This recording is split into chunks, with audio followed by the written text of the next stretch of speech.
حەزەکەم باسی توانای سەربازی ئاسمانی زەمینی دەریایی مسر بکەین لە ئێستاە ڕەنگە بەشێک پیان وابێ یعنی میسر ڕەنگە بەهۆی ئابووری خراپەکەیەوە لەم چەند ساڵەیە بەهۆی ئەو گۆڕانکاریانەی لە حکمی وڵاتەکە ڕوویداوە توانای سەربازی بە عمل نەیە بەڕوبەڕووی وڵاتێکی وەک ئیسرائیل هەر وڵاتێکی تر بێتەوە مسر چی پێیەکرێت چی هەیە؟ مسر زۆری هەیە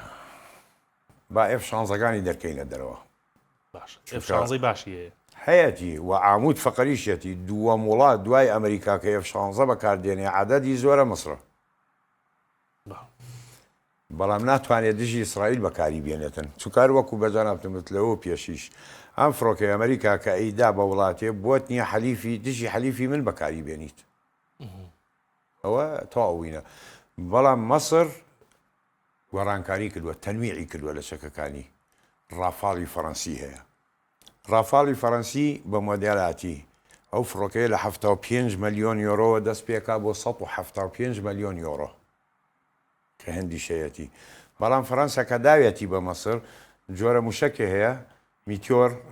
نەیداوە پێی هەوڵەدا ئەوە وەربگرێت لەبەرەوە ڕووی کردە سین بۆی PL-15 دەستکەوێت بە مەدای 200 کیلۆمەتر شەڕی ئاسمانی پێ بکە بەرامبەر بە F-35 و F-15 ئیسرائیلی